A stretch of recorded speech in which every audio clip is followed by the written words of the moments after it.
vidéo s'adresse aux personnes qui n'aiment pas leur travail. Alors quand on n'aime pas son travail, qu'est-ce qu'il faut faire? Eh bien, il faut réagir. Il faut réagir rapidement et il faut mettre en place des actions positives pour changer cette situation parce qu'il n'y a rien de pire que de rester malheureux toute la journée dans son travail, d'avoir la boule au ventre avant d'arriver au travail le matin et de s'aigrir, de se frustrer, de s'angoisser par rapport à une activité professionnelle qui ne nous satisfait pas. La vie, on n'en a qu'une, elle est courte, il faut en profiter et le travail, ça reste, ça prend une part importante de sa vie. Donc le travail, c'est fait pour être heureux, c'est fait pour s'épanouir, c'est fait pour se réaliser. Et donc quand on n'aime pas son travail, il faut prendre des décisions extrêmement rapidement pour changer sa situation. Et puis l'expérience m'a montré que le travail, surtout un travail qu'on n'aime pas, c'est comme des sables mouvants.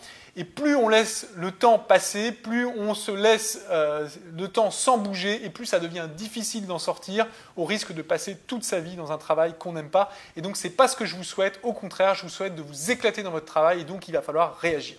Alors, vous avez 4 solutions quand vous n'aimez pas votre travail. La première solution, c'est de changer de métier.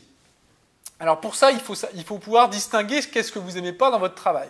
Parce qu'il y a 2 choses que vous pouvez ne pas aimer. Vous pouvez ne pas aimer l'environnement de votre entreprise, son secteur d'activité, vos collègues, votre manager, avoir des difficultés relationnelles avec eux. Après tout, on ne peut pas s'entendre avec tout le monde, on ne peut pas plaire à tout le monde, on ne peut pas se plaire dans tous les endroits. Et donc, si c'est ça qui vous déplaît, dans ces cas-là, il faudra changer d'entreprise. Mais ça peut être aussi les tâches. Qu'est-ce que vous avez à faire au quotidien, c'est-à-dire les missions que vous menez au quotidien. Ça peut être aussi ça qui ne vous plaît pas. Donc si ce sont les missions qui ne vous plaisent pas, il va falloir changer de métier.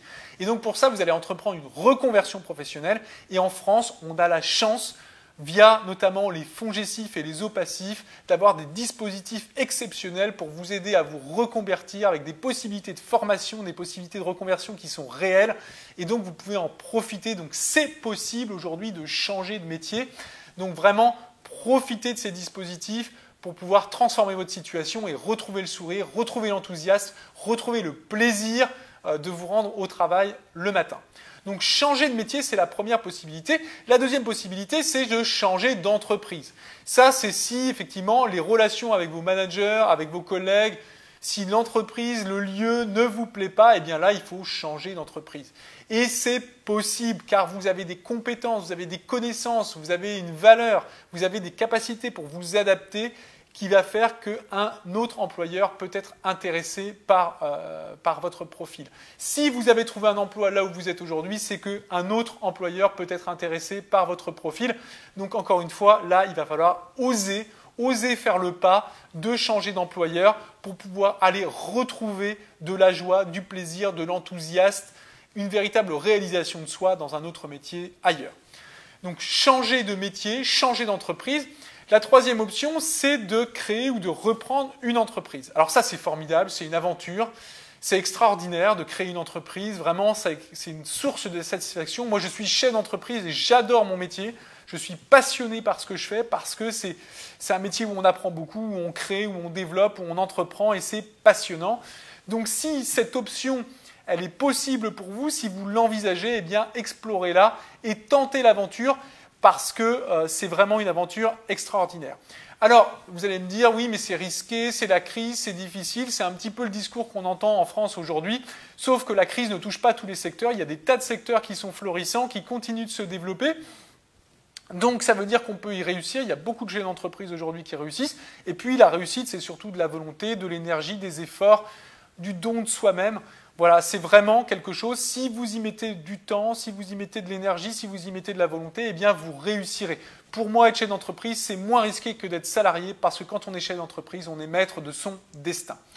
Donc la troisième option, créer ou reprendre une entreprise. Et puis la dernière option, eh bien, c'est effectivement de ne pas changer. Alors, ne pas changer, pas tout à fait, parce que même si on ne change pas, on va quand même changer un certain nombre de choses. La première chose qu'on va changer, c'est déjà, on va essayer de s'investir dans d'autres domaines de vie. Il n'y a pas que le travail dans la vie. Donc, vous pouvez avoir des passions, une activité artistique, une activité culturelle, une activité associative dans laquelle vous pouvez vous investir à fond en dehors de votre temps de travail. Et ça va vous permettre déjà de retrouver de l'énergie, de retrouver de l'enthousiasme et de retrouver le sourire à d'autres moments qu'au travail, mais de moins penser au travail et donc du coup d'y accorder peut-être moins d'importance. J'ai plusieurs cas également de gens qui ont créé une mini-activité en plus. Ça peut être une activité paramédicale, comme du massage, comme des soins, ou une activité comme de la plomberie, une activité manuelle, en plus de son travail ou de la fabrication de meubles, etc. J'ai plein d'exemples dans les gens qu'on a accompagnés qui ont décidé, bon, leur travail ne les éclatait pas forcément, mais ils se sont dit, le travail ne peut pas tout, j'ai aussi une sécurité financière, donc je vais m'investir dans un autre domaine de vie pour retrouver la satisfaction, pour retrouver le sourire. Alors évidemment, le fait de s'investir dans un autre domaine, ça va vous aider à faire quelque chose d'important, c'est de changer le regard sur votre travail actuel.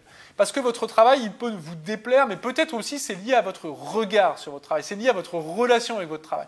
Vous ne vous entendez pas avec votre manager, avec votre collègue, mais peut-être qu'en discutant différemment avec eux, en les abordant différemment, vous pouvez peut-être trouver, peut-être pas tous, mais certains collègues avec qui vous allez retrouver une relation plus épanouissante.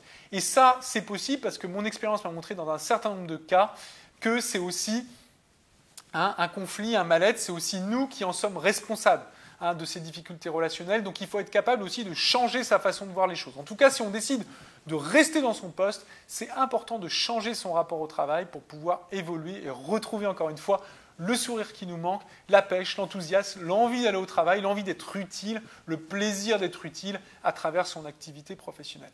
Donc voilà les 4 options qu'on peut vous proposer. Donc changer de métier, changer d'entreprise, créer une entreprise ou alors ne pas changer même si ça implique des changements importants. Donc je voulais vous présenter ces 4 options. Si vous avez du mal à choisir, si vous avez du mal à oser, si vous avez du mal à déclencher un changement, eh bien écoutez, pensée, orientation. Nous, on est des catalyseurs, on est des provocateurs du changement. On est là pour l'initier, pour vous donner envie d'oser, pour vous donner envie d'aller réaliser vos rêves, pour vous donner envie d'aller vous réaliser. On est des véritables concentrés d'énergie positive. Chaque consultant est un concentré d'énergie positive. On est des vraies piles Duracell, pour ceux qui connaissent cette vieille publicité. Donc, si vous avez envie d'être comme le petit lapin dans la pile Duracell, d'avoir la pêche, d'être capable d'affronter toutes les difficultés, tous les obstacles, relever tous les défis, eh bien, venez chez Orientaction, c'est ce qu'on vous propose. Voilà, on sera des Pygmalions, on sera des sponsors, on sera des soutiens et on vous accompagnera dans cette phase de changement qui est le vôtre. C'est important de pouvoir initier un changement pour retrouver le sourire qui vous manque, de retrouver cette énergie et cet enthousiasme. Écoutez, si vous avez apprécié cette vidéo, si elle vous a été utile, partagez-la auprès de collègues, d'amis sur les réseaux sociaux. Et puis en attendant de vous voir dans l'un de nos centres Orientaction en France, je vous dis à très bientôt. Merci beaucoup pour votre attention et bonne chance pour la suite.